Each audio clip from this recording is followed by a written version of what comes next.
ఈరోజు మనతో పాటు ఉన్నారు సౌర పీఠాధిపతులు, హిమాలయ యోగులు, సద్గురు శ్రీ శ్రీ శ్రీ యోగి ప్రభాకర్జీ గారు. నమస్కారం గురుగారు. నమస్తే అమ్మా. గురుగారు, అంటే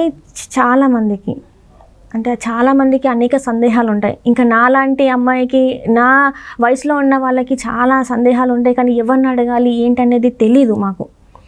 సో ఈరోజు నేను అడిగే ప్రశ్నలకి, అంటే నేను తప్పులు అడుగుతాను, ఒప్పులు అడుగుతాను, నాకు కూడా తెలీదు. నన్ను ఒక చిన్న అమ్మాయిని అనుకొని మీ ఏమంటారు, మీ దగ్గర ఒక శిశురాలను అనుకొని నన్ను, అంటే తప్పులున్నా కూడా క్షమించండి, ఏమైనా తప్పులు మాట్లాడితే, తప్పులు దొర్లితే నన్ను క్షమించండి. అండ్ అంటే చాలా వరకు ఒక అమ్మాయి అనేసరికి సమాజంలో చిన్న చూపు ఈ 2024లో ఉన్నా కూడా ఇప్పటికి కూడా చాలా వరకు ఒక చిన్న చూపు. అమ్మాయిలకి అంటే ఇంట్లో పని వరకే అని చాలా వరకు చూస్తున్నారు ఇప్పటికి కూడా. మరి మీరేమంటారు? అంటే అమ్మాయిని ఒక దేవత రూపం, స్త్రీమూర్తి అంటే ఒక దేవత మూర్తి అని చెప్పేసి మాట్లాడుతూ ఉంటారు, కానీ ఇప్పుడు మాకు ఆ విలువ ఉందంటారా లేదంటారా? ఓం శ్రీ గురుభ్యో నమః. చిన్నపిల్లవు అనుకోమన్నావు కాబట్టి చిన్నపిల్ల అనుకుంటున్నాను. చిన్నపిల్లలు అడిగేటువంటి ప్రశ్నల ఆధ్యాత్మికమైనటువంటి గురువుల్ని, సరే అమ్మాయి అంటే ఏమిటి, గతంలో కూడా నేను ఒక ఇంటర్వ్యూలో చెప్పాను, స్త్రీకి సరైన సముచితమైనటువంటి స్థానం ఉందా ఈ 2024 సంవత్సరం వచ్చినప్పటికీ. అంటే ఇప్పుడే కాదు, ఈ భారతదేశంలో సనాతనంగా, అంటే ఎన్నో వేల సంవత్సరాల నుంచి కూడా స్త్రీని ఆరాధిస్తూనే ఉన్నాం. అందుకే మనం ఎక్కడ చూసినా సరే స్త్రీలు ఎక్కడ గౌరవించబడతారో అక్కడ దేవతలందరూ కొలువై ఉంటారు అనేటటువంటి నానుడి, ఆర్యోక్తి ఈ భారతదేశంలో ఉంది. అందుకే మిగతా దేశాల్లో స్త్రీ విలాస వస్తువు, భోగ వస్తువుగా చూసే దేశాలు ఎన్నో ఉన్నాయి. కానీ మనకి భారతదేశంలో స్త్రీ ఒక దేవతగా, ఒక యోగ వస్తువుగా, అంటే భోగ వస్తువు కాదు, యోగాన్ని మనకు అందించేటటువంటి ఒక సముచితమైనటువంటి స్థానాన్ని స్త్రీకి కల్పించారు. నువ్వు అడిగినట్టు ఈ సమాజంలో మంచి ఎంత ఉంటుందో చెడు కూడా అంతే ఉంటుంది, చెడు ఎంత ఉంటుందో మంచి కూడా అంతే ఉంటుంది. ఏ విధంగా అంటే, ఉదాహరణకి రాత్రి ఎంత సహజమో పగలు అంతే సహజము, పగలు ఎంత సహజమో రాత్రి కూడా అంతే సహజమైనటువంటి. రాత్రి పగలు కలిస్తే ఒక రోజు గడుస్తుంది, కష్టసుఖాలు కలిస్తే ఒక జీవితం గడుస్తుంది. అలాగే మంచి చెడులు కలిస్తే ఈ లోకం నడుస్తుంది. అంచేత మంచిని చూసేవారికి మంచిగా కనపడుతుంది, స్త్రీ దేవతగా కనపడుతుంది, స్త్రీ ప్రేమికురాల్లా కనపడుతుంది, స్త్రీ ప్రియురాల్లా కనపడుతుంది, స్త్రీ అమ్మలా కనపడుతుంది, స్త్రీ అమ్మాయిలా కనపడుతుంది, స్త్రీ ఆ మాయలా కనపడుతుంది. ఎవరెవరి దృక్కోణం నుంచి వారు చూస్తున్నారో ఈ లోకం అలాగే కనపడుతుంది. ఈ క్రమంలో నువ్వు అడిగిన ప్రశ్న, ఆడపిల్లలు అనేక సమస్యలు, అలాగే వివక్ష గురి అవుతున్నారు ఇంకా అనేటువంటి బాధని నువ్వు వ్యక్తీకరించు. అయితే అందరూ కూడా దీంతో ఏకీభవించుతారు అని నేను అనుకోవడం లేదు. ఏం చేతంటే ఆడపిల్లలే కాదు, ఆడపిల్లల చేత మగపిల్లలు కూడా బాధించబడుతూ ఉన్నారు. అంటే గురుగారు బాధించబడుతున్నారు అండ్ చాలా వరకు, కానీ ఇంకా కూడా ఎంత చదువుకున్నా, ఎంత ఉన్నత చదువులు చదువుకున్న, విదేశాలకు వెళ్ళి చదువుకున్నా కూడా ఎక్కడో ఆడపిల్ల ఇప్పటికీ చూస్తే ఈరోజు, అంటే నేను మీతో ఈ మాట చెప్పొచ్చో లేదో నాకు తెలియదు, కానీ 8 సంవత్సరాల వయసు గల అమ్మాయి మీద అత్యాచారం చేశారు. సో ఇలాంటివి చూస్తున్నప్పుడు మరి ఆడపిల్లలకి నిజంగా విలువ ఉంది అంటున్నారా? అంటే 8 సంవత్సరాలు అంటే ఎంత చిన్న పిల్ల తను. సో ఇలాంటి అసలు మనం ఇలాంటి సమాజంలో ఉన్నాం. చూస్తేనేమో గుళ్ళల్లో అమ్మవారి విగ్రహానికి దేవత నవరాత్రులు అని చెప్పేసి మనం పూజలు చేస్తూ ఉంటాం, గొప్పగా ఆరాధిస్తూ ఉంటాం. మరి ఆ చిన్న పిల్లలో దేవత కనిపించలేదంటారా? మరి తప్పకుండా కనపడుతుంది, కానీ ఒక వ్యక్తికి కనపడలే. ఏంటి, ఒక వ్యక్తికి కనపడలే. ఒక వ్యక్తి చేసినటువంటి నేరాన్ని ఘోరంగా పత్రికల్లోనూ మీడియాల్లోనూ అంటే అది తప్పు అంటే the mistake was happening in the society, in each and every society, in each and every time ఎరా ఆల్సో. అంటే ప్రతి కాలంలోనూ, ఇప్పుడే కాదు పురాణ కాలంలోనూ జరిగింది, అది ఇప్పటికీ జరుగుతుంది. ఇప్పుడు ఇంకా ఎక్కువైంది అనిపిస్తుంటుంది. ఎవరైతే ఎక్కువగా దాన్ని చూపించేటటువంటి మాధ్యమం వచ్చింది ఇప్పుడు మీడియా. అంటే ఒక్కసారి చంపదెబ్బ నువ్వు కొట్టావనుకో, నన్ను స్వామీజీని చంపదెబ్బ కొట్టినటువంటి యాంకర్ అని పటా పటా పటా పొద్దున్న సాయంత్రం వరకు వేస్తుంటారు. అంటే నువ్వు ఒకసారి కొట్టావు, కానీ చూపించేది 100 సార్లు చూపిస్తుంటారు. ఈ విధంగా లోకంలో అంతా చెడిపోలేదు, చెడిపోయింది. ఏంటి, చెడిపోతూ ఉంది అంటున్నారు కదా, చెడిపోతూ ఉన్నది. ఇది బయటికి రావడం వలన ఒక వ్యక్తి ఒక 8 ఏళ్ల బాలికని ఎప్పుడైతే రేప్ చేశారో అని అంటున్నావో, దానివలన ఆ సంఘటన వలన ఒక 100 మంది 1000 మంది బాలికలు సరి చేసుకోవడానికి, వాళ్ళని రక్షించుకోవడానికి ఒక అలర్ట్ అనేటటువంటిది రావడానికి ఒక అమ్మాయి బలైంది. పాజిటివ్ యాంగిల్లో చూస్తే. నెగిటివ్ యాంగిల్లో చూస్తే ఆ అమ్మాయిని ఆ క్రూరుడు నీచుడు ఎవరైతే ఉన్నాడో, అర్థమైందా, 8 ఏళ్ల అమ్మాయి కూడా బాగు వస్తువుగా అనిపించడం అనేటటువంటి ఈ రాక్షసత్వం, దాన్ని ఖండించాలి. అందరం కూడా దాన్ని ఎక్కడికక్కడ కూకటి వేళ్ళతో అలాంటి వాళ్ళని మనం తొలగించాలి. కానీ సమాజంలో చెడు వచ్చింది కదా అని సమాజం అంతా చెడిపోయింది అనుకోకూడదు.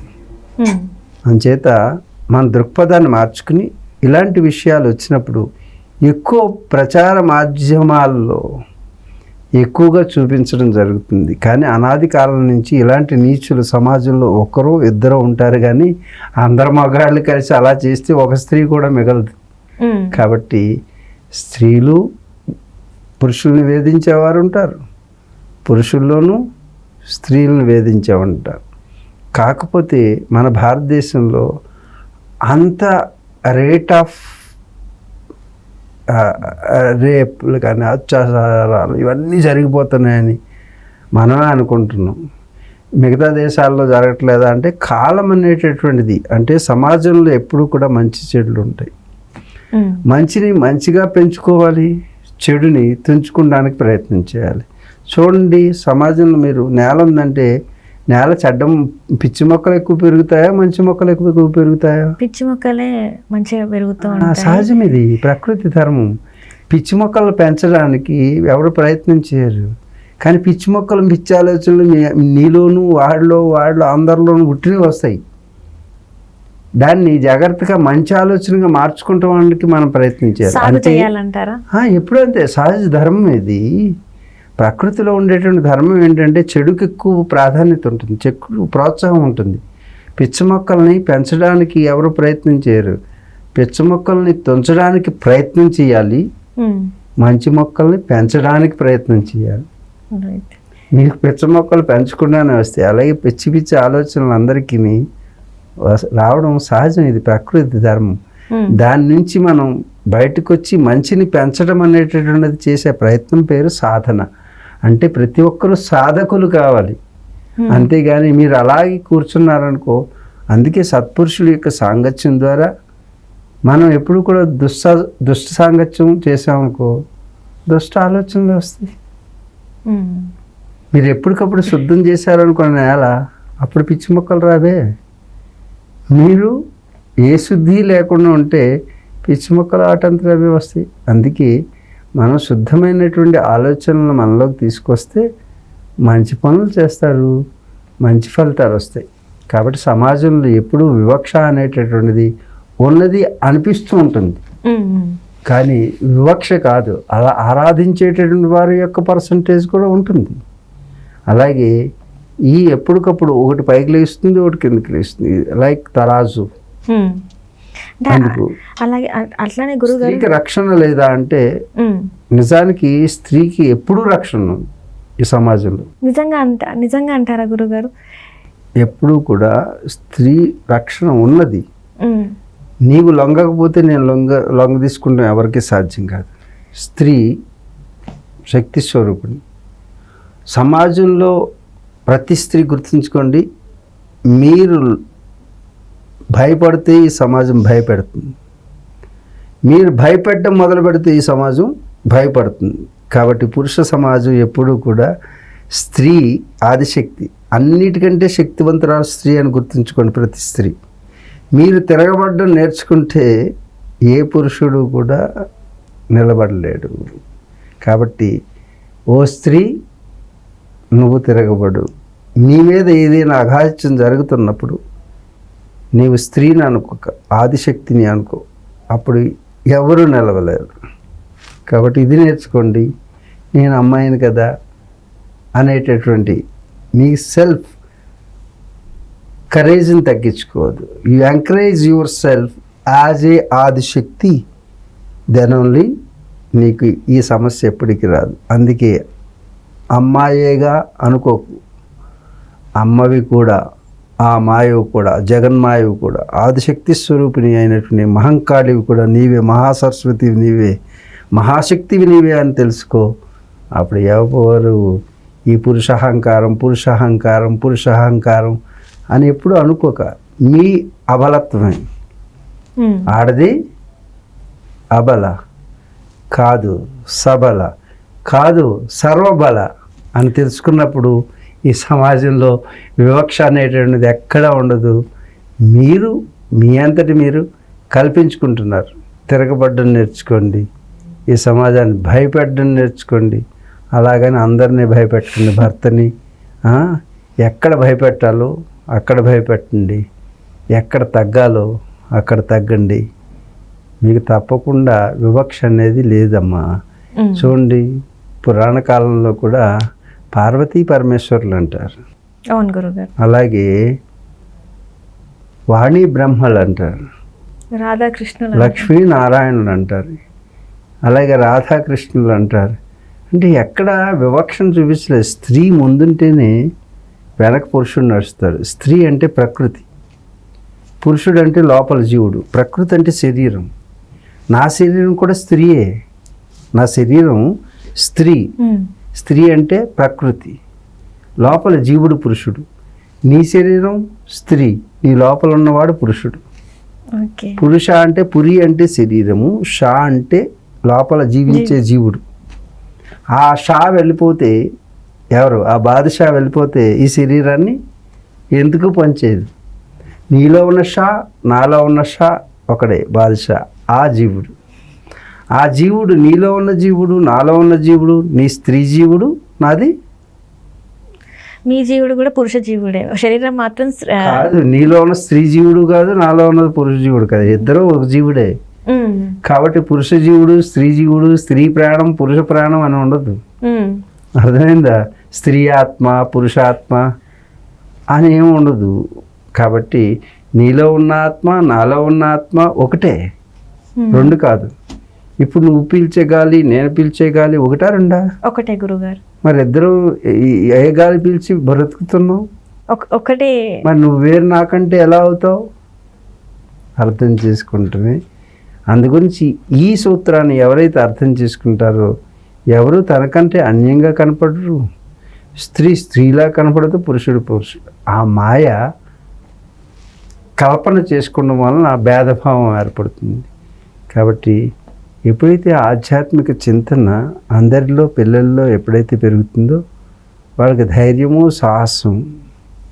అజ్ఞానం వల్ల ఇలాంటి అవరోధాలు కలిగి అఘాయిత్యాలకి అందరూ కూడా కొంతమంది వ్యక్తులు, కొంతమంది స్త్రీలు, పురుషులు, స్త్రీలు కూడా ఎన్నో చేస్తూనే ఉంటాయి, పురుషులు కూడా దానికి కారణం అవ్వచ్చు, కానీ స్త్రీలు కూడా కారణం అవ్వచ్చు. కాబట్టి ఎవరు కూడా అబల కాదు, సర్వబల. ఏంటి? సబల కూడా కాదు, సర్వబల అని తెలుసుకుని సమాజాన్ని డీల్ చేసేటువంటి శక్తి, ఒక కుటుంబాన్ని నడిపించేటువంటి వ్యవస్థాకృతమైనటువంటి ఒక కుటుంబాన్ని వ్యవస్థాగతంగా నడిపించడానికి స్త్రీ పాత్ర ఎంత అవసరం. స్త్రీ లేని జీవితాన్ని ఎవరు ఊహించుకోలేరు. కాబట్టి స్త్రీ మార్గదర్శి కూడా. అందుకే చాలామంది అంటుంటారు రామాయణంలో, అక్కడ రామాయణం అన్నారు కదండి, సీతే కదా కారణం, సీత లేకపోతే రామాయణం ఎక్కడ ఉంటుందండి అని ఒకరు ప్రశ్నించారు నీలాగా. ఇక్కడ మరి పురుషాహంకారం, ఆ పేరేదో సీతాయనం అని పెట్టొచ్చు కదండి. అంతే కదా, నువ్వు కూడా అదే అనుకుంటున్నావా? లేదు గురువుగారు, రామాయణం అంటే రాముడు అంటే నేను అనుకోవడం ఏంటంటే, నాకు తెలిసినంత వరకు రామాయణం అనేది ఏంటంటే ఒక రాజు స్థానంలో 4 పాదాల మీద ధర్మాన్ని ఎలా కాపాడాలి అంటే, అది తన భార్య అయినా కూడా ఎక్కడ కూడా లొంగకుండా అడవికి పంపించాడు అంటే, రేపటి రోజున ఏదైనా రాజ్యంలో ఏదైనా తప్పు జరిగితే నాకు తన మన భేదం లేకుండా అందరికీ ఒకే రకమైన న్యాయం జరుగుతుంది, ఏదైనా కూడా ఇంట్లో అయినా బయట అయినా ఒకేలాగా ఉంటాడు అని చెప్పేసి అని నాకు అర్థమైంది. ఓ రామాయణం నువ్వు ఉపన్యాసం కూడా చేస్తున్నావు, మాతాజీ అయిపోయావు అనమాట. అలా ఏం లేదు తెలుసుకున్నాను అంతే.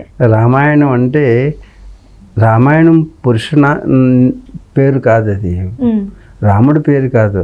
రమ అంటే సీత, ఓకే. రమ అయనముగా కలిగినది రామాయణం. అంచేత అది పురుషుడి యొక్క పేరు కాదు, రాముడు యొక్క పేరు కాదు. రమ అంటే ఆనందం. రమ ఆనందం చుట్టూ తిరిగేటటువంటి జీవితం యొక్క చరిత్ర రామాయణం. అర్థమైందా? అందుకు రమ చుట్టూ తిరిగే కథ కాబట్టి రమ అంటే సీత, సీతని చుట్టూ తిరిగే కథ కాబట్టి అది రామాయణం అయింది. రమ ప్లస్ అయనము రామాయణం. అంటే నేను చెప్పింది తప్పంటారా గురుగారు? అంటే కాదు, తప్పు కాదు. నీ కోణంలో అది, అలాగే ఎవరి కోణంలో వారి యొక్క సంస్కారానుగుణంగా ఈ లోకం కనపడుతుంది.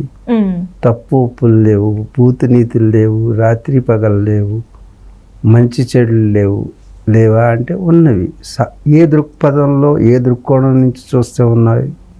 జ్ఞానికి అంతా ఇవి చూడు, సూర్యుడి ముందు కాంతికి అన్నీ సమానంగా పడుతుంది. అది అక్కడ ఉన్నటువంటి నంది మీద పంది మీద ఒకే కాంతి పడుతుంది. అలాగే జ్ఞానికి ఎప్పుడు కూడాను మంచి చెడులు ఉండవా అండి అంటే, మంచి మీద తన జ్ఞానం ప్రసరింపజేస్తుంది, చెడు మీద. నిన్నే ఎవరు అడిగారు ఇదంతా బురదండి బాగోలేదని. బురదని జ్ఞాన్ని అయిన నేను అడిగాను, అది బురద అని. బురద అన్నది ఈ లోకంలో ఉన్నటువంటి అందరి దురద తీరుస్తూ నేను బురదగా మారాను కాబట్టి అందరినీ శుద్ధి చేసిన పరమశుద్ధిని నేను. ఇప్పుడు బురద ఏమైంది? అందరినీ శుద్ధి చేస్తేనే తన బురద అయింది. అంటే అందరిలో ఉన్న బురదని తాను అంటించుకొని తాను మీకు శుద్ధినిచ్చింది కాబట్టి అంతకన్నా పవిత్రమైనది ఏముంది అన్నాను నేను. అంటే బురదలు కూడా దాంట్లో నీతిని చూడగలిగితే, సమదృష్టి కలిగితే, సమత్వం యోగ ఉచ్యతే అంటారు. మాకు అన్నీ సమానంగానే కనపడుతుంటాయి. ఇప్పటి వరకు ఉదయం నుంచి ఇన్ని ఇంటర్వ్యూలు ఇస్తున్నాను. ఈరోజు దాదాపు ఒక 4-5 ఇంటర్వ్యూలు. ఎవరో బాంబే నుంచి వచ్చారు, వాళ్ళతోటి ఎంతమందో ఆల్ ఇండియా రేడియో వాళ్ళు వచ్చి వాళ్ళ దర్శనానికి అపాయింట్మెంట్లు, ఈ సినిమా యాక్టర్లు వీళ్ళందరూ వచ్చారు. నేనేం అలసిపోలేదే. నేను ఒక్క జ్యూస్ తాగాను అంతే ఉదయం నుంచి, తెల్లవారుజాము నుంచి. ఇన్ని ఇంటర్వ్యూలు ఇస్తున్నాను కానీ ఎప్పుడు నా ఆనందం చెడిపోలేదు, నాలో ఉత్సాహం చెరిగిపోలేదు, నాలో శక్తి చెరిగిపోలేదు. కానీ పూటకి ఏది తిన్నా సరే నీరసం అయిపోతుంటారు. దీన్ని జరాత్వం అంటారు, జరా అంటారు. ఏమంటారు? జరా. ముసలితనం వచ్చేసింది అన్నారు. పెళ్ళి కాకుండా వీక్ అయిపోతున్నారు కదా చాలామంది పిల్లలు. ఏం చేస్తున్నారు? అమ్మ అంటారు ఇంటికి వచ్చి. ఏమిటంటే ముసలితనం. జరా అంటే లోపల శక్తి విహీనం అయిపోతున్నారు. ఎందుకు అంటే కోరికలు ఏవేవో కోరికలు. మాకే కోరిక లేదు, ప్రశాంతంగా ఉన్నాం. ఎవరైతే ప్రశాంతంగా ఉంటారో వాళ్ళకి లోకం అంతా కూడా పండగ. ఎవరైతే ప్రశాంతత లేదో వారికి ఎన్ని ఉన్నా దండగ. ఇది ఓకే గురుగారు. అంటే గురుగారు ఇప్పుడు మీరు చెప్పారు ప్రశాంతత గురించి ఇన్ని మాట్లాడారు గురుగారు. అయితే ఇట్లా చాలామంది ఏమవుతుందంటే ఇట్లా ప్రశాంతత లేదని చాలామంది గురుగాళ్ళని కలవాలని చెప్పేసి చాలామంది వెళ్ళడం జరుగుతుంది. అయితే అక్కడ వాళ్ళు చెప్పినవన్నీ పాటించడం జరుగుతుంది. అయితే ఇక్కడ వాళ్ళు నిజమైన గురూజీలా కాదా? ఎందుకంటే మీ గురించి నేను విన్నాను, మీరు ఒక 3 నెలలు మాత్రమే బయట ఇక్కడ ఉంటారు, మిగతా కాలం అంతా కూడా హిమాలయాలలో ఉంటారని చెప్పేసి విన్నాను. సో మీరు ఎలా తెలుసుకోవాలి? మేము ఇక్కడ బయట ఉన్న ప్రజలు ఎవరు సరైన వారు, ఎవరు ఇలా ప్రజల నుంచి దోచుకోవాలనుకుంటున్నారు అనేది ఎలా తెలుసుకోవాలంటారు మామూలు ప్రజల మీద? మామూలు ప్రజలు ఎవరైనా సరే ఆశించిన వాడే శాసించగలుగుతారు. ఏమాత్రం ఎవరైనా ఏదైనా ఆశించి, అంటే ఈ రూపాలలోనైనా నాకొద్దు, నేను సర్వసంగ పరిత్యాగిని, కానీ దేవుడికి బంగారు కిరీటం చేయించాలి, లేకపోతే ఒక 120 అడుగులు ఎత్తు విగ్రహం చేయించాలి, ఆశ్రమాన్ని బాగా కట్టాలి, ఎందుకంటే ఎక్కువ మందికి భోజనం పెట్టాలి, ఇవన్నీ మంచివే. అది కూడా ఆశించిన వాడే యోగి. అది కూడా ఆశించొద్దు. ఇప్పటికి నేను 50 సంవత్సరాలు దీంట్లోనే ఉన్నాను. చిన్నప్పటి నుంచి నేను ₹1 కూడా తీసుకోలేదు, ఒక్క ఆశ్రమం కూడా కట్టలేదు, ఒక్క శిష్యుడు కూడా నేను పెంచుకోలేదు. అప్పుడు నేను గురువుని ఎలా అవుతా? ఒక శిష్యుడు కూడా లేడా నాకు? గురువుని కాదు నేను స్వామీజీనా? అది కాదు. ఎందుకంటే స్వామీజీలు అంటే పెద్ద పెద్ద ఆశ్రమాలు కట్టారు. ఆశ్రమాలు ఉంటేనే స్వామీజీలు అంటారు. అయితే ఇప్పుడు అంతే కదా, ఇప్పుడు పెద్ద ఆశ్రమాలు ఉండరు. నాకు ఆశ్రమాలు వద్దన్నాను. ఏంటి ఆశ్రమాలు వద్దన్నారు? అట్లానే మీ కింద శిష్యులు లేరు? అక్కర్లా. ఎందుకంటే సాధన అనేది, ఇప్పుడు చూడు, ఒక దీపం వెలుగుతుంది, ఎన్ని వస్తువుల్ని భాషింపజేస్తుంది. ఎన్ని దీపాలు ఉన్నవి అనే కాదు, ఎన్ని దీపాల్లో వెలుగుతున్నది అని. వెలుగుతున్న ఒక్క దీపం, ఒక సూర్య భగవానుడు పైన వెలుగుతున్నాడు, ఈ లోకం అంతా కనపడుతుంది. ఆ సూర్య భగవానుడు లేకపోతే లోకం అంతా ఎన్ని వస్తువులున్నా కనపడుతుంది. నీ మీద ఈ లైట్ పడుతుంది కాబట్టి నీ ముఖం అందంగా కనపడుతుంది, ఆ లైట్ తీసేస్తే నల్లగా కనపడుతుంది. అర్థమైందా? ఆ విధంగానే ఒక యోగి తాను తపస్సు చేస్తే ఆ శక్తి ద్వారా ఈ లోకమంతా వెలుగొస్తుంది, అంటే శక్తివంతం అవుతుంది. అందుకని ఏ స్వామీజీ అయినా, ఏ సాధకుడైనా ఎన్ని ఆశ్రమాలు పెట్టామనేది కాదు, ఎంతమందికి భోజనం పెట్టామనేది కాదు కావాల్సింది, ఎంతమందిలో జ్ఞానజ్యోతిని వెలిగించాము అనేది కావాలి. ఇప్పుడు మాకు బయట ఉన్నటువంటి వారికి తేడా ఏమిటంటే, హిమాలయ యోగులు ఎప్పుడు బయటికి రారు. మరి నువ్వెందుకు వచ్చావు అనే ప్రశ్న ఉంటుంది. ఎప్పుడైతే సమాజంలో కొంచెం ఐక్లభ్యం ఏర్పడి ధర్మానికి హాని కలుగుతున్నప్పుడు మాలాంటి వారిని సిద్ధాశ్రమం నుంచి నియమించబడతారు. పైనుంచి వచ్చి ఈ విధమైనటువంటి ఉపన్యాసాలు ఇప్పటివరకు మీరు విన్నారు చాలా, కానీ మా నుంచి వచ్చేటువంటి ఉపన్యాసం నేను చెప్పేది కాదు, ఈశ్వరం అవుతుంది. అక్కడి నుంచి వచ్చే వాయిసే కానీ మీ దగ్గర నేను కలవాలని నా ప్రయత్నం లేదు, నేను మీ దగ్గరికి రావాలనుకోలేదు, మీ టీవీ ఏంటో కూడా నాకు తెలియదు, కానీ రాబడ్డాను. ఇది అంతా మొత్తం ఈశ్వర్ ఇచ్చా అంటారు. అంతే కదా, ఈశ్వరం. నేను పలికేటటువంటి పలుకు కూడా నాది కాదు, ఈశ్వరమైంది. నువ్వు అడిగే ప్రశ్న, అందుకే నువ్వు ఏవో రాసుకున్నావు, నువ్వు అడగలేవు. హిమాలయ యోగులు ఇప్పటివరకు ఎంతమంది యాంకర్లు అయితే అడిగారో వాళ్ళంతా పెద్ద చిట్టా రాసుకున్నారు. పెద్ద పెద్ద యాంకర్లు, పెద్ద పెద్ద పేరున్న వాళ్ళు ఎవరు ఏం అడగలేకపోయారు. అంటే నువ్వు అడిగేది వాళ్ళే, చెప్పేది వాళ్ళే. అందుచేత మన ఇద్దరం నిమిత్త మాత్రలు. నీ శరీరం నా శరీరం ఇక్కడ ఉన్నదే కానీ మన నుంచే వచ్చేటువంటి స్వరం ఆ ఈశ్వరమే అయి ఉన్నది. ఈరోజు రాసి పెట్టుందంటారా గురువు గారు? అంటే మన ఇద్దరం ఇలా హిమాలయ యోగుల గురించి మాట్లాడుకోవాలని చెప్పేసి ముందే రాసి పెట్టుందంటారా? రాసి పెట్టడాలు ఏమి ఉండదు. చాలామంది రాసి పెట్టాం అంటారు. రాసి పెట్టడం ఏమి ఉండదు. నీ కర్మానుసారం నీ జీవితం జరుగుతుంది. మన జీవితం అంతా కూడా గత జన్మలో ఇప్పుడు నువ్వు అక్కడ ఉన్నటువంటి పాలలో చేయి పెట్టావు, వాసన ఏమొస్తుంది? వాసన వస్తుంది. మల్లెపూలు పట్టుకున్నావు, వాసన ఏమొస్తుంది? మల్లెపూల స్మెల్. మల్లెపూలు నీ చేతిలో లేవు కానీ వాసన వస్తుంది, అదే వాసన వస్తుంది కదా. పూల స్మెల్ వస్తుంది. అంటే గతంలో నువ్వు పట్టుకున్నావు కాబట్టి ఇది వస్తుంది. అలాగే నువ్వు గతంలో చేసిన జన్మ ప్రకారం జన్మలో చేసినటువంటి సంస్కారం అనుగుణంగా నీ ఆలోచనలు ఉంటాయి. నీ ఆలోచనలు అనుగుణంగానే నీ జన్మ వస్తుంది. నీ తల్లి నిన్ను పుట్టించలే, తల్లిదండ్రులు. నువ్వు ఆ తల్లిదండ్రులకు పుట్టావు అంతే.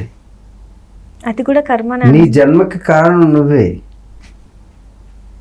ఏ జాతిలో పుట్టాలి, ఏ కులంలో పుట్టాలి, ఏ ప్రాంతంలో పుట్టాలి నువ్వు సెలెక్ట్ చేసుకున్నావు. నువ్వు ఈ స్టూడియోలో ఎందుకు కూర్చున్నావు? ఇంకో స్టూడియోలో కూర్చోవచ్చు కదా. ఇదే వృత్తి ఇంకో చోట చేయొచ్చు కదా. చెయ్యు. ఇది కూడా నీవు సెలెక్ట్ చేసుకుంటే వచ్చిందా? ఇది వాళ్ళు సెలెక్ట్ చేసుకుంటారా? అంటే నువ్వు ఈ స్టూడియో ఇదే పని ఇంకో స్టూడియోలో కూడా చేయొచ్చు. కానీ ఈ స్టూడియో వాళ్ళకి నీకు మధ్యన ఒక అండర్స్టాండింగ్ కుదిరింది. అంటే పరస్పరం వాళ్ళ కర్మలు నీ కర్మలు మ్యాచ్ అయినాయి. అంటే తల్లిదండ్రుల కర్మ నీ కర్మ మ్యాచ్ అయితే తల్లిదండ్రులకి మీ ఇద్దరి కర్మలు మ్యాచ్ అయితే పుడతావు. అది ప్రాంతం కానీ, జాతి కానీ, కులం కానీ, మతం కానీ. అందుకు నాకు మతం లేదు, నాకు కులం లేదు, నాకు జాతి లేదు, అన్నీ మీరు సెలెక్ట్ చేసుకున్నవి. ఎవరు పుట్టించలేదు. దేవుడు కూడా పుట్టించాడు ఎవరిని. నన్ను దేవుడు ఏంటో ఇలా పుట్టించాడంటే దేవుడికి ఏ సంబంధం లేదు మీ పుట్టుకి. అంటే ఇక్కడ చాలామంది ఇప్పుడు మీరు అన్నట్టు కర్మ అని మాట్లాడారు కాబట్టి చాలామంది జ్యోతిష్యం, ఈ జ్యోతిష్యాన్ని నిజంగా చాలాసార్లు నా మనసులో మెదిలే ప్రశ్న ఇది గురుగారు. ఏంటంటే నిజంగా జ్యోతిష్యం నమ్మొచ్చా? ఎందుకంటే ఇప్పుడు ఒక గుడిలోకి వెళ్తాం, ఒక పంతుల్ని కలుస్తాం. పంతుల్ని కలిసిన తర్వాత ఇది మస్తున్నది, నీకు నువ్వు ఇంకా వేలుతో పో అంటారు. ఇంకో దగ్గరికి వెళ్ళి కలవగానే బాగాలేదు, ఏలినాటి శని నడుస్తుంది.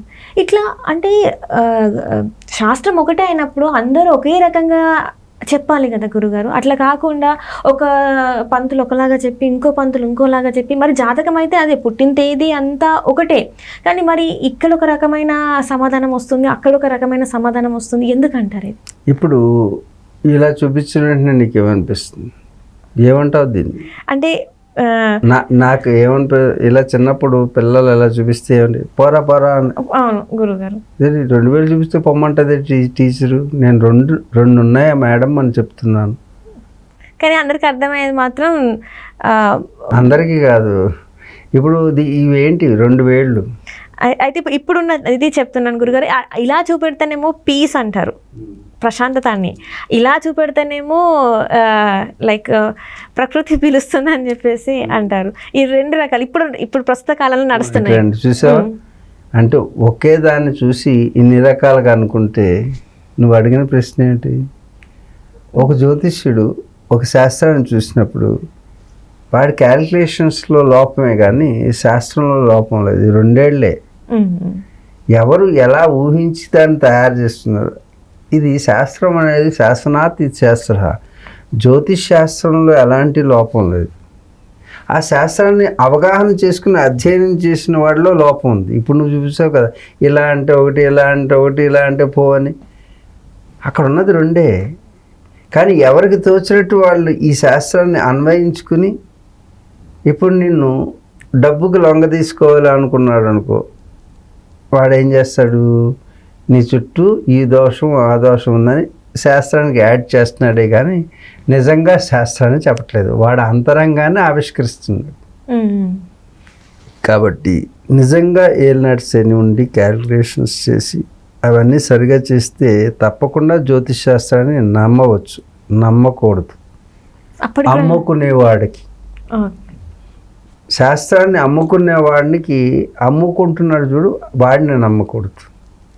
శాస్త్రాన్ని నమ్ముకుని ఏదో వాళ్ళకి సరైనటువంటి అవగాహన కల్పించి తద్వారా వారికి ఉన్నటువంటి సమస్యని నివృత్తి దిశగా శాస్త్రాన్ని ఉపయోగించే వాళ్ళకి వారి సంతోషం కొలిది ఏదైనా ఇస్తే అంటే ఇవ్వాలి తప్పకుండా. ఎందుకంటే ఆ శాస్త్రాన్ని సరిగా అవగాహన చేసుకోవాలంటే వారికి ఉన్నటువంటి వాడు కుటుంబ పోషణ భారం అవుతుంది. కాబట్టి ఆ శాస్త్రకారులకి, సరిగ్గా చెప్పేసేటటువంటి శాస్త్రకారులకి మీరు తప్పకుండా దక్షిణ తాంబూలాదులు ఇచ్చి వారిని గౌరవించవచ్చు.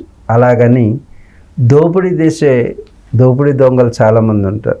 శాస్త్రం మీద అవగాహన ఉండదు, శాస్త్రం మీద పట్టు సాధించలేరు, శాస్త్రాన్ని సాధించలేరు, శోధించలేరు.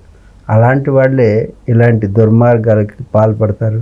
అటువంటి వాళ్ళని నమ్మకూడదు. శాస్త్రాన్ని నమ్మండి, కానీ శాస్త్రులను అందరినీ నమ్మకండి. అంటే గురుగారు, ఇప్పుడు నేను ఈ ప్రశ్న అడగడానికి గల కారణం ఏంటంటే, చాలామంది ఈ మధ్య గురూజీలు అని చెప్పేసి మీ జాతకంలో ఉన్న దోషాలని నివృత్తి చేయడానికి అని చెప్పేసి వాళ్ళు ఏంటంటే ఒక ఛానల్లో, ఏదో ఒక ఛానల్లో, ప్రముఖ ఛానల్లో వాళ్ళు ఒక గంట సేపు ఒక ప్రోగ్రాం చేసి ఈరోజు నేను చెప్పింది చేస్తే మీకున్న ఈ దోషం పోతుంది. మళ్ళీ అది ఎలాంటిదంటే వాళ్ళు చెప్పేవన్నీ కూడా చాలా ఒక ఖరీదైన ఇదిలోనే ఉంటుంది. అంటే ఒక సామాన్యుడు, ఒక ఆల్రెడీ వాళ్ళు కష్టాలలో ఉంటారు. అలాంటి పేదరికంలో ఉన్న వాళ్ళకి అంత మొత్తంలో డబ్బులు పెట్టి అవి తెచ్చుకొని అలాంటివి చేసుకోవడానికి సాధ్యం కాదు కదా గురుగారు. మరి ఏమంటారు, అవి నిజంగా అయ్యేవే అంటారా? మీరే చెప్పారు కదా, ప్రచార మాధ్యమాల్లో వచ్చే ప్రచారాలే. ప్రచారం ద్వారా మనుషులు ఉన్నటువంటి వీక్నెస్, నేను రావి చెట్టు తిరిగితే ఇదిగో ఈ పలానా కొట్లో ఉన్నటువంటి పలానా ఇది తీసుకొని మీరు ఇలా చేస్తే ఇలా జరిగిపోతుంది అంటే, అలా జరిగిపోతే అందరూ అవే చేస్తుంటారు. కాకపోతే మనిషిలో ఉన్నటువంటి మానసిక దౌర్బల్యాన్ని ఆధారంగా చేసుకుని కొందరు వ్యాపార దృక్పథంతో వచ్చేటటువంటి ఇలాంటి మాటలు నమ్మకండి. అలాగే ఫోన్ నెంబర్ కింద స్క్రోల్ అవుతూ ఉంటుంది టీవీలో. నా ఫోన్ నెంబర్ ఇప్పటి వరకు ఎవరి దగ్గర లేదు, ఆఖరికి యాంకర్స్ దగ్గర కూడా లేదు, టీవీ ఛానల్స్ దగ్గర కూడా లేదు. ఎందుకంటే నేను ఎక్కడ ఉంటానో తెలీదు, ఎవరికి నేను అందుబాటులో లేను. టీవీలో స్క్రోల్ అవుతూ నెంబర్ వచ్చిందంటే ఇది వ్యాపారం చేయడానికి ఒక మౌలికమైనటువంటి సూత్రంగా భావన చేయండి. ఎప్పుడు కూడా ప్రదర్శన చేసేవాడు దర్శనం చేయలేడు, దర్శనం చేసేవాడు ప్రదర్శన చేయడు. కాబట్టి శాస్త్రాలని వాడు అవగాహన చేసుకున్న మేరకు తాను మాట్లాడతాడే కానీ అది ప్రయోగించి తాను అనుభవం పొందిన తర్వాత మాట్లాడుతుంటారు. కానీ శాస్త్రం మీద అవగాహన లేని వారు శాస్త్రాన్ని వ్యాపారం చేస్తారు. ఇలాంటి వ్యాపారస్తులు అన్ని మాధ్యమాల్లో వస్తారు. ఎందుకంటే వాళ్ళు పెట్టుబడి పెట్టి దాన్ని తిరిగి పొందడానికి మాధ్యమాలను ఉపయోగించుకుంటారు, అలాగే మాధ్యమాలు వాళ్ళని ఉపయోగించుకుంటారు. ఇవి రెండు పరస్పరం జరిగినప్పుడు ఫేక్ స్వామీజీలు, ఫేక్ శాస్త్రజ్ఞులు మీ ముందుకి రాబడతారు. ఎప్పుడూ కూడా వాటిని చూసి మీరు మోసపోకండి. మీలో అజ్ఞానం ఉంటేనే మీరు మోసపోతారు, మీలో నమ్మకం ఉంటేనే మిమ్మల్ని అమ్మకం చేస్తారు. కాబట్టి నమ్మండి, కానీ అజ్ఞానంతో కాదు. సరైనటువంటి వ్యక్తులు ఎవరో తెలుసుకుని గుర్తించి వారు ఎప్పుడు కూడా ఏది ఆశించరు. శాస్త్రాలను నమ్ముకున్న వారు ఎప్పుడు కూడా పెద్ద పెద్ద బిల్డింగులు కట్టించాలని, పెద్ద పెద్ద ఆశ్రమాలు కట్టించాలని, భక్తుల్ని పెంచుకోవాలని ఉండదు. భగవద్గీత దీనికి ప్రమాణం. ఎప్పుడూ కూడా అమానిత్వం, అధంబిత్వం, అహింస, క్షాంతిరాజ్యవం, ఆచార్యోపాసనం, శౌచం, స్థైర్యం, ఆత్మవినిగ్రహ అని భగవద్గీత చెప్తుంది. అంటే ఎవరికి వాళ్ళు గొప్పలు చెప్పుకోరు. నేను ఫలానా పీఠ స్వామీజీని అని ఎవరు చెప్పుకోరు. నాకు ఇంత గొప్ప స్వామీజీని, అంత అమానిత్వం, సంతంతాన్ని పొగుడుకోడు. అయితే గురుగారు ఇక్కడ ఏమైందంటే అమానిత్వం, అధంబిత్వం, డంబాలు పలకడు. డంబాలు పలకడు. అమానిత్వం, అధంబిత్వం, అహింస, ఎవరిని హింసించడు, హింసను కోరుకోడు. శాంతి, రాజ్యవం, ఆర్జవం అంటే కపటత్వం ఉండదు, కపటంగా మాట్లాడు. ఇవి కొన్ని లక్షణాలని భగవద్గీతలో చెప్పారు. అలాగే అరతిర్ జనసంసది, జనాల చుట్టూ జనం ఎక్కువ ఉన్న చోట ఉండడు తను. ఇప్పుడు జనాల్లోనే ఉంటారు జనం. అలాంటి వాళ్ళని నమ్మకండి, వీళ్ళు నిజమైన యోగులు కాదు. ఏకాంతంగా ఎవరైతే ఉంటారో ఏకాంతతోటి మాట్లాడకుండా ప్రశాంతంగా వారి యొక్క అంతరంగం యందు ఏకాంతతోటి ఉండి తనలో ఉన్నటువంటి ఆత్మశక్తిని జాగృతి చేసి తద్వారా విశ్వ కళ్యాణానికి వినియోగించేవారు ప్రశాంతమైనటువంటి వారిని ఆశ్రయిస్తే మీకు కూడా మంచి జరుగుతుంది. అలాగే గురుగారు, ఇక్కడ ఏంటంటే చాలామంది ఈ మధ్య కాలంలో కామాఖ్య దేవిని పూజించాలి అని చెప్పేసి చాలా వరకు ప్రసార మాధ్యమంలో కావచ్చు, ఎక్కడైనా కూడా బాగా వినిపిస్తున్న పేరు. అసలు కామాఖ్యమ్మ విశిష్టత ఏంటంటారు? ఇంతమంది ఇన్ని రకాలుగా మాట్లాడుతున్నారు కదా. కొంతమంది అయితే శుద్ర పూజలు చేయడానికి కామాఖ్యమ్మ దేవుని ఉపాసన చేస్తారని కూడా చాలా వరకు చెప్తున్నారు. అసలు కామాఖ్యమ్మ అసలు ఏంటి, ఎందుకు ఇప్పుడున్న కాలంలో ఎందుకు అమ్మవారి పేరు ఎక్కువ వినిపిస్తుంది? అసలు డబ్బుల కోసమే కామాఖ్యమ్మ ఆ తల్లిని ఇలా ఉపయోగిస్తున్నారా? అసలు ఏంటంటారు గురుగారు? ఒక్కో సీజన్ అమ్మ, ఒక్కో సీజన్లో ఒక్కొక్కటి ఏ విధంగా మనసు దాని మీదకి పరిగెడుతుందో ఇప్పుడు భక్తులు కూడా ఆ విధంగానే ఆలోచిస్తున్నారేమో అనిపిస్తుంది. అష్టాదశ శక్తిపీఠాల్లో కామాఖ్య ఒకటి, అదొక శక్తిపీఠంగా చెప్తారు. అక్కడ ఏ విగ్రహం ఉండదు. కామాఖ్య పీఠం అంటే ఒక కొండరాయి పగిలినటువంటి దానిలోంచి ఎర్రటి నీరు స్రవిస్తూ ఉంటుంది 3 రోజులు. ఎలా అయితే స్త్రీ తన యొక్క ఋతుస్రావం జరుగుతుందో అలాంటి ప్రదేశాన్ని గుర్తించి మన వాళ్ళు అక్కడ శక్తిపీఠంగా, అంటే అమ్మవారి యొక్క సతీదేవి యొక్క యోనిస్థానం పడినటువంటి ప్రదేశంగా దాన్ని భావిస్తారు. అక్కడ క్షుద్ర పూజలు చేస్తారు అంటే క్షుద్ర పూజలు ఎక్కడైనా చేస్తారు. కాకపోతే ఒక్కొక్క శక్తిపీఠంలో ఒక్కొక్క శక్తి కేంద్రంలో చేసినటువంటి యొక్క క్రతువు యొక్క ఫలితాన్ని మరింతగా ఎన్హాన్స్ చేయడానికి ఉపయోగపడుతుంది. మన పూర్వీకులు అందరూ కూడా శక్తి కేంద్రాలను గుర్తించి అక్కడ ఏదో ఒక ఆలయాన్ని ప్రతిష్ఠించడం జరిగింది. అలాగే ఈ శక్తిపీఠాలన్నిటిలో కూడా కామాఖ్యాదేవి అనేటటువంటిది అక్కడ అడవులు నార్త్ ఈస్ట్లో ఉంటుంది కాబట్టి అక్కడ ఉన్నటువంటి అడవుల్లో కూర్చుని ప్రశాంతంగా చేయగలిగినటువంటి వామతంత్రాన్ని చేయగలుగుతారు. తద్వారా అక్కడ ఉన్నటువంటి కామాఖ్య అనుగ్రహాన్ని పొందుతారు అనేటటువంటి పూర్వీకులు కూడా అక్కడ చేసినటువంటి కొంత ప్రాక్టీసెస్ ఉన్నాయి. అంచేత వామతంత్రాన్ని సాధన చేసేటటువంటి వాళ్ళు అక్కడ ఉండడం, అక్కడ సాధనలు చేస్తారు. అలాగని మనం వెళ్ళి అక్కడికి వెళ్ళి సాధన చేయడం కాదు, దర్శనం చేసుకుని వస్తే అమ్మవారిని పర్వాలేదు అంతే. అక్కడ కూడా శక్తి కేంద్రం కాబట్టి ప్రతి ఒక్కరు, అంతేగాని అక్కడికి వెళ్తే ఇవి వచ్చేస్తాయి, అవి వస్తాయి, లేకపోతే శక్తులు వస్తాయి, ఇవన్నీ కూడా ఇప్పుడు ఎవరు కూడా అటువంటి అంత శక్తివంతులు బయటికి ఎవరు రారు. హిమాలయాల్లోనే ప్రశాంతంగా కూర్చుంటారు. కాబట్టి శక్తి విహీనులే డంబాలు పలుకుతూ ఇవన్నీ ప్రచారం చేసుకుంటారు.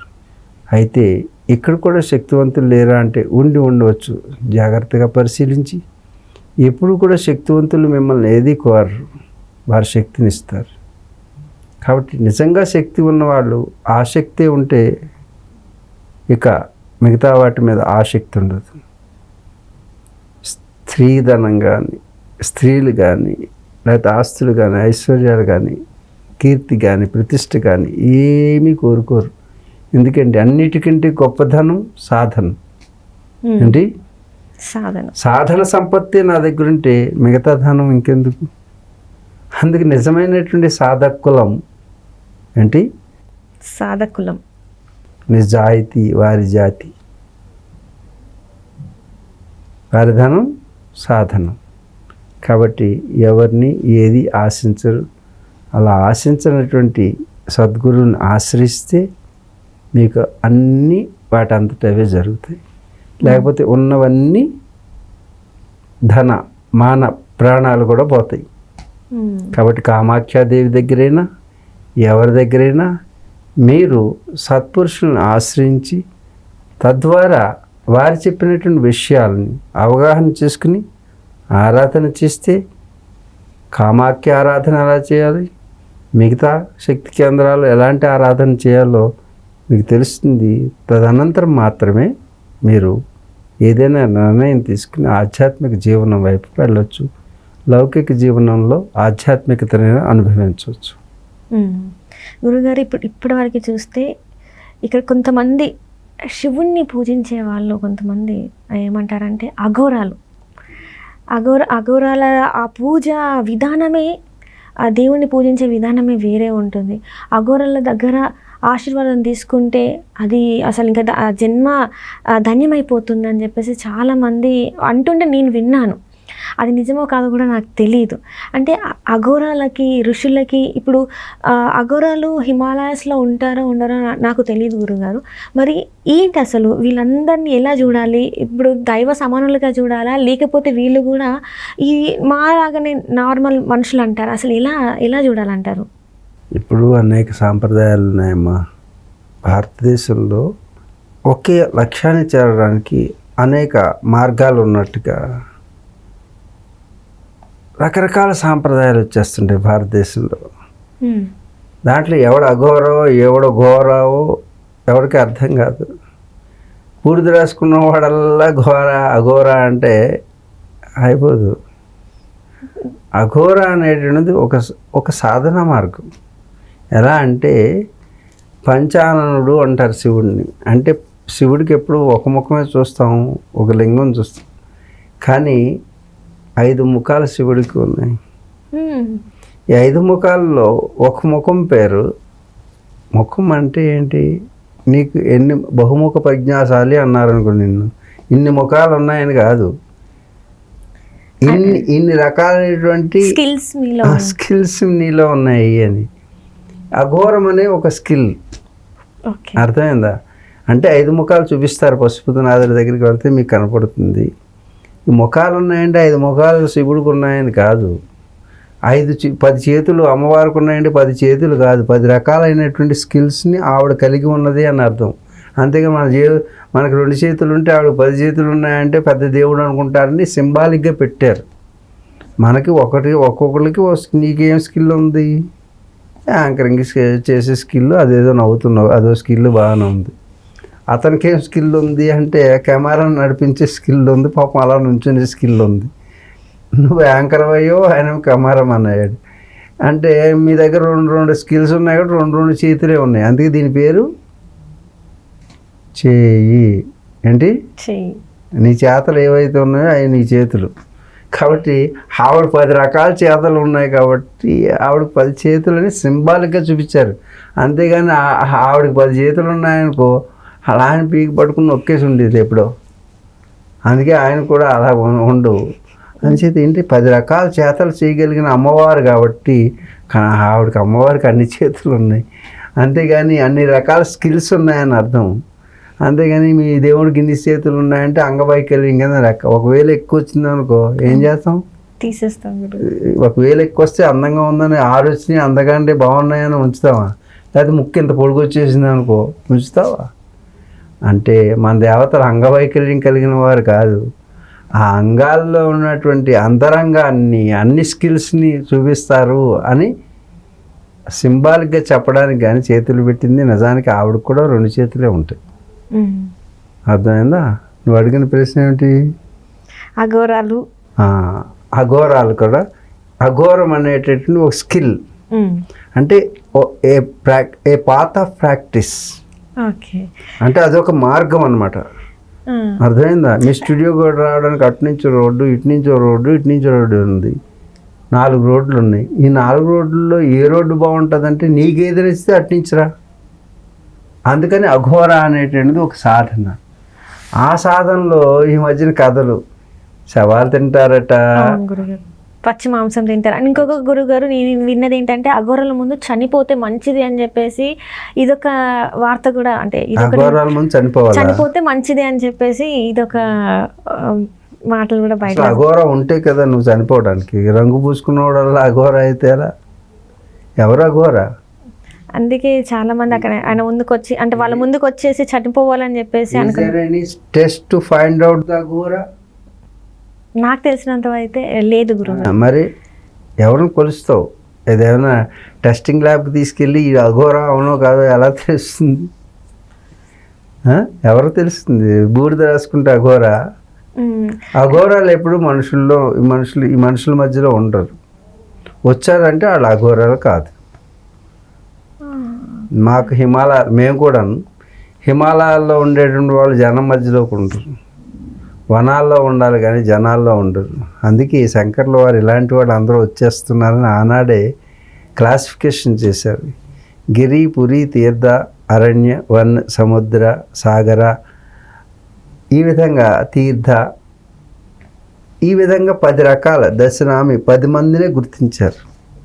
అందుకే రామానంద పురి అని చివరుంది అనుకోండి, అది ఒక సాంప్రదాయం. రామానంద గిరి, రామానంద తీర్థ, ఆ పక్కన వచ్చే టైటిల్ ఏదైతే ఉందో వాళ్ళని మాత్రమే గుర్తించింది భారతదేశం. దాన్నే దశనామి ట్రస్ట్ అంటారు. హిమాలయాల్లో 10 రకాల పేర్లు కలిగినటువంటి వారిని మాత్రమే రికగ్నైజ్డ్. ఈ భూమండలం మీద 300-400 దేశాలు ఉన్నాయి, కానీ యుఎన్ఓ గుర్తించినటువంటి 193 దేశాలు. ఎన్ని? 193. వాటిని దేశాలుగా రికగ్నైజ్ చేస్తారు. మా దేశం అని ఇంకో దేశం పెట్టుకుని, అది కైలాస దేశం అని ఒక స్వామీజీ పెట్టుకొని, ఇలా అందరూ ఎవరు పడితే వాళ్ళు పెట్టుకోవచ్చు. కానీ రికగ్నైజ్ అయినవా లేదా? రిజిస్టర్ అయినవా లేదా?